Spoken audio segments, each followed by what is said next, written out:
जय हिंद साथियों, कैसे हैं आप सभी। उम्मीद करते हैं सभी लोग स्वस्थ होंगे, मस्त होंगे। दोस्त, आज के इस वीडियो में हम लोग क्लास 10th के मोस्ट वीवीआई ऑब्जेक्टिव क्वेश्चन देखने वाले हैं, जो कि क्वेश्चन बैंक से होने वाला है। आपका क्वेश्चन बैंक से होने वाला है, तो वीडियो को फुल वॉच कीजिएगा और वीडियो को लास्ट करने के बाद आप लोग बताइएगा वीडियो आपको कैसा लगा। उम्मीद करते हैं पूरा क्वेश्चन समझ में आएगा। चलिए ज्यादा देर नहीं करते हैं और बैक टू बैक बहुत बढ़िया बढ़िया प्रश्न देखने का प्रयास करते हैं, समझने का प्रयास कीजिएगा। चलिए पहला प्रश्न देखते हैं। पहला प्रश्न है, 4 cm भुजा वाली समबाहु त्रिभुज का क्षेत्रफल है। यानी कि एक त्रिभुज है, समबाहु त्रिभुज। देखिए हम लोग बनाते हैं इसको। मान लीजिए एक त्रिभुज है, मान लीजिए ABC त्रिभुज है। ध्यान दीजिएगा, त्रिभुज है ABC और यह समबाहु त्रिभुज है और इसका जो भुजा है 4 cm है। कितना cm है? 4 cm। तो आप जानते हैं समबाहु त्रिभुज का क्षेत्रफल क्या होता है कि √3/4 a² होता है। तो a का मान यहाँ पर कितना है? a बराबर है, पहले ही ऑलरेडी दिया गया है 4 cm। और मान रख दीजिए √3/4, a का मान है 4 और 4 का कर देना है स्क्वायर। एक नीचे है तो खत्म, यानी बचा क्या? √3 और गुणे 4, यानी क्या बन गया? 4√3। यानी कि खोजना है आपको 4√3। तो देखिए 16 नहीं, 8√3 नहीं, 8 नहीं, क्या हो जाएगा? 4√3। देखिए ऑप्शन नंबर डी। यानी कि आपको ध्यान क्या देना था यहाँ पर?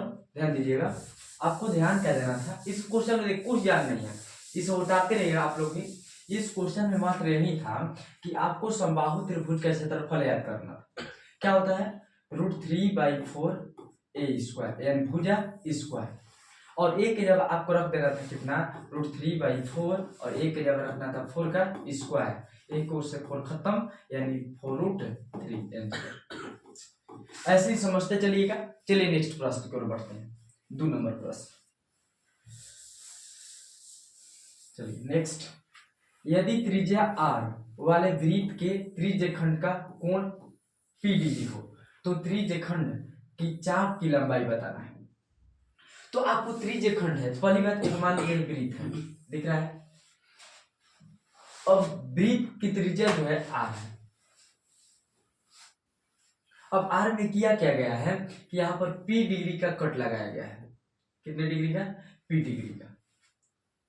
और आपसे पूछ रहा है का त्रिज्यखंड के चाप की लंबाई। ये जो चाप आपको दिख रहा है, देखिए कलर कर रहे हैं, ध्यान दीजिएगा। ये जो आपको त्रिज्यखंड दिख रहा है चाप की लंबाई, इसको आपको बताना है। तो एक सूत्र होता है, आप लोग ध्यान दीजिए। ठीक, क्या सूत्र होता है? त्रिज्यखंड की लंबाई जो होता है, यहाँ पर लिखते हैं, ध्यान दीजिएगा थोड़ा सा बैक साइड, यहीं पर लिखते, त्रिज्यखंड की लंबाई, त्रिज्यखंड की लंबाई क्या होता है? ध्यान दीजिएगा, θ/360 गुणे 2πr। क्या होता है? θ/360 2πr। थीटा का मान दिया है p और बटा 360 और गुणे 2πr। ई खोजिए, आपको कहाँ ऑप्शन में दिख रहा है? तो p है, p/480 खत्म, p/360 2πr, यही सही जवाब।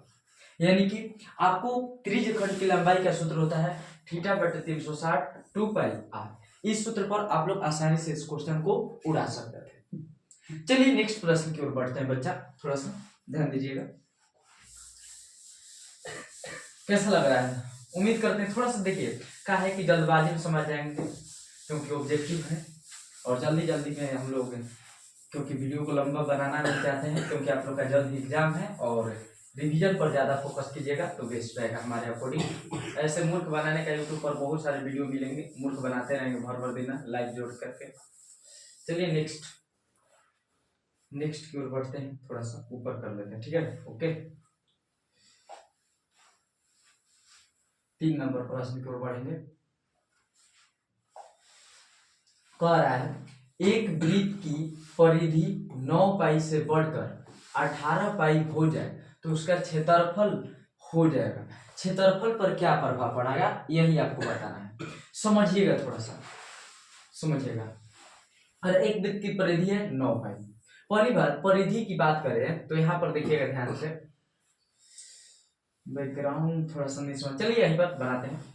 परिधि दिया है 9 पाई, ठीक है, और वास्तव में परिधि होता कितना है तो 2 पाई आर, ठीक है, 2 पाई आर। पाई से पाई हो जाएगा कैंसिल, पाई से पाई क्या हो जाएगा कैंसिल, ठीक है, ओके। अब इधर बचा क्या, देखिए आर यहाँ पर बचा 9 और बराबर में 2 है, ठीक है, ओके। आगे क्या है 2 इधर गुणा में है, इधर आएगा तो भाग, यानी 9 बटा कितना हो जाएगा 2 बराबर में आर, कौन दिक्कत। और यहीं पर हम लोग उसका देखते हैं, तुलना करते हैं, तो 18 पाई परिधि है ना, तो 18 पाई बराबर में 2 पाई आर, इधर कट के कितना हो जाएगा 9, ठीक है, ओके। और पाई से पाई कैंसिल, यानी आर बराबर कितना हो गया 9। अब ध्यान दीजिए दोनों का क्षेत्रफल निकाल लेते हैं जल्दी से, कोई दिक्कत नहीं है। इसका क्या हो जाएगा यहाँ पर निकालते हैं, देखिए फर्स्ट वाला का स्क्वायर क्या हो जाएगा पाई आर स्क्वायर, ठीक है, पाई का पाई और गुणे आर का मान है 9/2 गुणे 9/2, वही उसका जब निकालिएगा तो क्या हो जाएगा इधर नीचे पाई गुणे 9 गुणे 9, ठीक है। ये कितना हो गया 81 पाई हो गया, और उसका कितना हो गया 81/2, सॉरी 2 2 4 हो गया 2 2 4 पाई। अब हम लोग तुलना करिएगा तो छोड़िए क्या कह रहा है, तो उसका क्षेत्रफल मैंने बढ़कर जब क्षेत्रफल हो जाएगा, क्षेत्रफल कितना हो जा रहा है समझिएगा थोड़ा सा। यहाँ पर 81/4 है पाई है, और यहाँ पर 81 पाई, यानी कि देखिए कितना गुना बढ़ रहा है, तो यहाँ पर 4 है। देखिए गुना की यदि बात हम लोग करें तो यहाँ पर बड़ा वाला कितना है 81 पाई है, 81 पाई है, और इधर हो रहा है 81, छोटा वाला का 81 पाई और बटा में 4। तो अब ध्यान दीजिएगा थोड़ा सा, इधर से आप 4 ले गुणा कीजिएगा तब कट जाएगा, यानी 4 ले गुणा कीजिएगा तो 81 पाई 81 पाई बराबर होगा, यानी कितना गुना हो रहा है तो 4 गुना बराबर हो जा रहा है, कितना गुना 4 गुना, यानी इसका राइट आंसर हो जाएगा ऑप्शन नंबर डी 4 गुना, कितना 4 गुना। चलिए नेक्स्ट प्रश्न की ओर बढ़ते हैं, नेक्स्ट प्रश्न मिटाते हैं।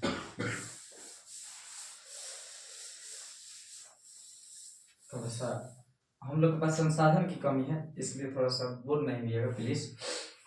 कह रहा है एक चक्कर में 14 cm त्रिज्या के पहिया द्वारा तय की गई दूरी है, माने एगो वाली बात की एगो वृत्ताकार परिधि है, समझिए त्रिज्या का, मैं इसका सीएम जो है 14 cm त्रिज्या एक चक्का है, इसके द्वारा तय की गई दूरी बताइए एक चक्कर में दूरी कितना तय करेगा, ध्यान दीजिएगा एक चक्कर में दूरी कितना तय करेगा, तो अपने परिधि के बराबर दूरी तय करेगा, जितना परिधि होगा एक चक्कर में उतना ही वह दूरी तय करेगा। तो परिधि निकाल दीजिए क्या होता है 2 पाई आर, यानी 2 गुणे 22/7 पाई का मान आर का मान 14, कटा दीजिए 2 बार में, तो 22 दूनी 44 और 44 दूनी 88, 88 सी, कितना हो गया 88 सी, यानी ऑप्शन नंबर बी। उम्मीद करते हैं समझ में आया होगा, नहीं समझ में आया होगा प्लीज एक बार कमेंट कीजिएगा, जरूर हम बताएंगे, ठीक है। नेक्स्ट प्रश्न की ओर बढ़ते हैं।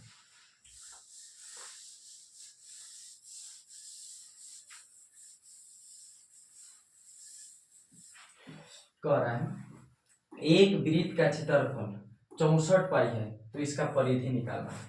एक वृत्त है, ये क्या है वृत्त, फिर से वृत्त बनाते हैं, एक वृत्त है, इसका परिधि क्षेत्रफल दिया है। अब पहली बार क्षेत्रफल बराबर होता क्या है, क्षेत्रफल बराबर होता है पाई आर स्क्वायर, होता है पाई आर स्क्वायर, और इसका मान जो है बच्चा ये दिया है 64 पाई और बराबर में पाई आर स्क्वायर, पाई से पाई हो गया कैंसिल, यानी कि 64 बराबर में हो गया आर स्क्वायर, इधर स्क्वायर है इधर जाएगा तो अंडर रूट, यानी अंडर रूट 64 और बराबर में आर, और जब आर का मान निकालिएगा तो आ जाएगा कितना 8। अब निकाल लीजिए परिधि निकालना है, अब तो उड़ा ही दीजिएगा, परिधि क्या होता है 2 पाई आर, 2 पाई आर, 2 की 2 पाई का मान 22/7 और गुणे पाई का मान देखिए रखना है, इसको मत रखिए, ये तो खुद दिया है पाई में ही, बिट नहीं रहा है, मिटेगा मिटेगा।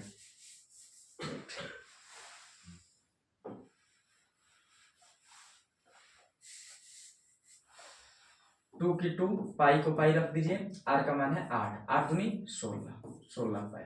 खोजिए कि यहाँ है 12 पाई, नहीं 16 पाई, बी ऑप्शन। कौन सा ऑप्शन? तो बी ऑप्शन। ठीक है, नेक्स्ट प्रश्न की ओर बढ़ते हैं। थोड़ा सा गंदा लग रहा होगा लेकिन ऐसे ही काम चलाना है। ठीक है, संसाधन की कमी है थोड़ा हम लोग के पास, बच्चा सपोर्ट कीजिए, जल्दी सब हो जाएगा। आप लोग की बस सपोर्ट की जरूरत है, थोड़ा सा उतारते जाइएगा या स्क्रीनशॉट लेते रहिएगा। ठीक है, नेक्स्ट प्रश्न की ओर बढ़ते हैं।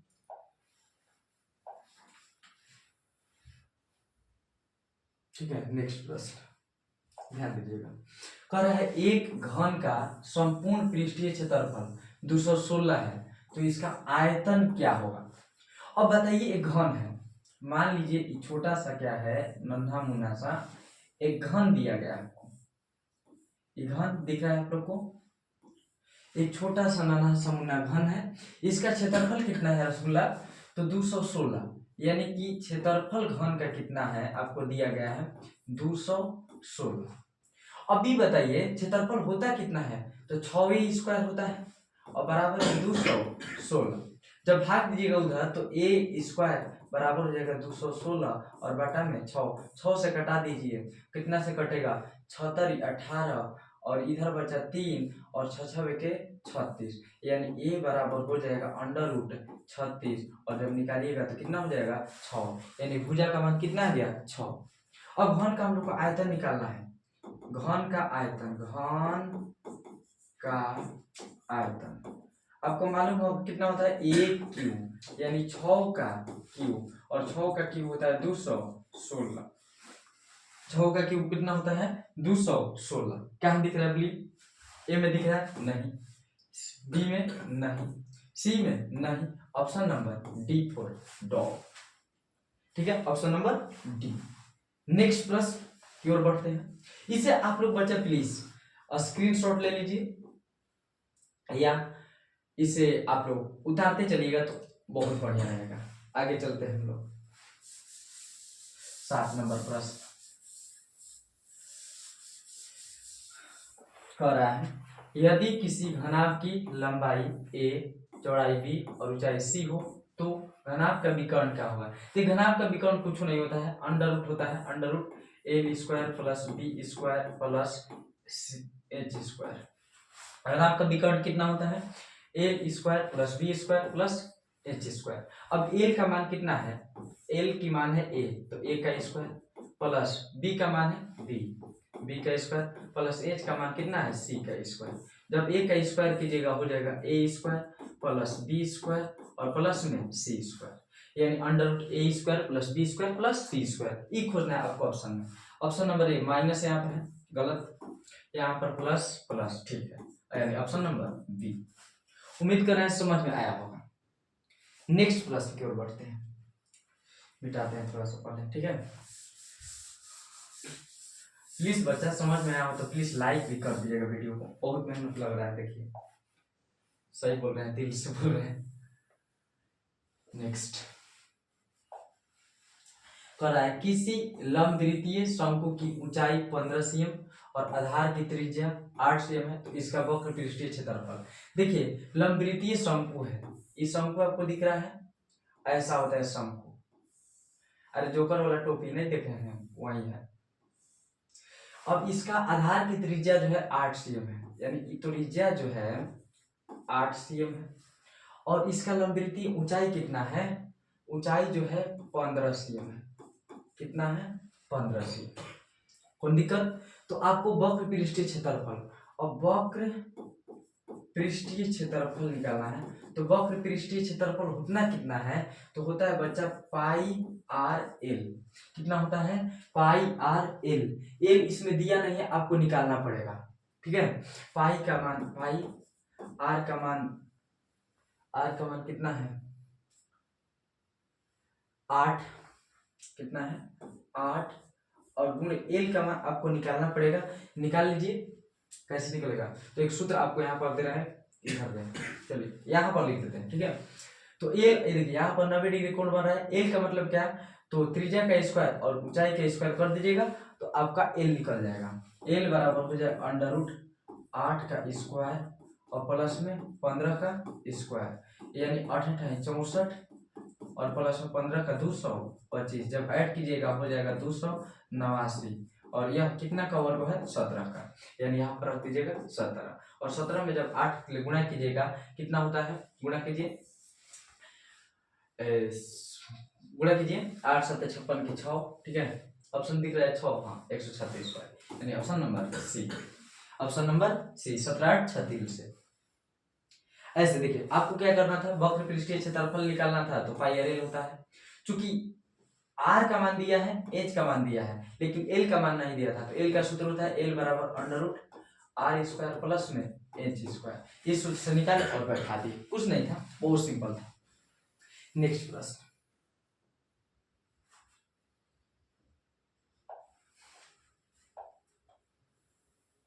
ठीक है, 9 नंबर प्रश्न, ध्यान दीजिएगा। आर त्रिज्या और ऊंचाई एच वाले एक लंबवृत्तीय बेलन का वक्र पृष्ठ का क्षेत्रफल, देखिए कितना इजी क्वेश्चन, ये तो सूत्र है, यानी एक लंबवृत्तीय बेलन है, मान लीजिए क्या है बेलन, बेलन है, और कह रहे हैं बेलन का ऊंचाई त्रिज्या जो है आर है, त्रिज्या कितना है आर, और ऊंचाई कितना है एच है, ठीक है। तो बेलन का वक्र पृष्ठीय क्षेत्रफल, तो आपको सिंपल सा वक्र पृष्ठीय क्षेत्रफल क्या होता है 2πr/h, कितना होता है 2πr/h, इस सूत्र है एकदम, यानी option number B, option number B. Next प्रश्न 10वां प्रश्न, और आज का हम लोग लास्ट प्रश्न यही रखेंगे। चलिए 11 शुभ होता है, 11 को देख लेते हैं। एक बेलन और एक शंकु के आधार की त्रिज्या समान है, ठीक है, आर समान है, ठीक है, माने कि एगो शंकु है, एगो मान लीजिए शंकु हो गया और एक हो गया बेलन, ये दोनों की त्रिज्या जो है समान है, जो त्रिज्या दिख रहा है ना ये समान है, यदि उनकी ऊंचाई भी समान है, और ये जो ऊंचाई है ना ये वो समान है बच्चा, ऊंचाई जो एच का मान है वो भी दोनों में क्या है समान है, तो उनके आयतनों का अनुपात निकालना है। अब सुनिए क्या होता है आयतनों का अनुपात, पहले बेलन है तो बेलन का होता है, तो बेलन का होता है πr²h, ओके बाटा। अब शंकु का कितना होता है 1/3 πr²h। अब देखिए ये दोनों पाई तो पाई कैंसिल हो जाएगा, ठीक है, पाई क्या हो जाएगा कैंसिल। अब सुनिए एच का भी मान समान है कैंसिल, आर का मान समान है बचवा, तो वो क्या हो जाएगा कैंसिल, 3 चला जाएगा ऊपर, यानी हो जाएगा 3 और बाटा में 1, यानी कि 3:1, यानी कि इसका राइट आंसर हो जाएगा 1:3 नहीं, 2:3 नहीं, 3:2 नहीं, 3:1, यानी ऑप्शन नंबर डी। चलिए लास्ट प्रश्न 11वां प्रश्न देखेंगे हम लोग, मजा आ रहा है, मजा आएगा। 11वां प्रश्न ऐसे ही बनाते रहिए बच्चा लोग प्लीज।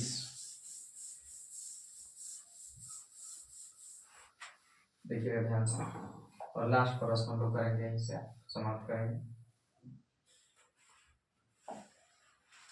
यदि 4cos3θ बराबर 2 का कर है समझिएगा, यदि 4cos3θ बराबर 2, तो थीटा पहले लिखते हैं, देखिए क्या दिया है 4cos3θ बराबर 2। अच्छा ये बताइए 4 इधर गुणा में है, उधर जाएगा तो भागा में, यानी cos3θ बराबर है 2/4, कैंसिल हो जाएगा 1/2, यानी cos3θ और बराबर 1/2, और 1/2 किसका मान है बच्चा, तो cos में 1/2 जो सर मान होता है, ई मान होता है cos 60 का, कितना का मान होता है cos 60 का, cos से cos उड़ा दीजिए, बच्चा का 3θ बराबर में 60 डिग्री, और 3 से उड़ा दीजिए कि 20 बार में, यानी थीटा बराबर क डिग्री 20 डिग्री, ये क्या हो गया आपका आंसर। खोजिए 20 डिग्री, तो ऑप्शन नंबर ए ही सही है। और इस वीडियो में हम लोग देखें टोटल 11 प्रश्न, और बहुत ही बढ़िया ढंग से समझाने का हम लोगों ने प्रयास किया है। देखिए हम 10 ही क्वेश्चन लेकर आएंगे, क्योंकि आप लोग का टाइम वेस्ट नहीं करना है, बहुत कम समय में आपका तैयारी कराना है, बस मकसद था कि आपको बढ़िया ढंग से कैसे तैयारी करवाया जाए, तो हमने दिमाग लगाया, छोटा सा वीडियो बना करके 10 से 12 क्वेश्चन लाया जाए और आपको दे दिए जाए। कैसा लगा वीडियो कमेंट बॉक्स में जरूर बताइएगा। मिलते हैं नेक्स्ट डे। जय हिंद, धन्यवाद।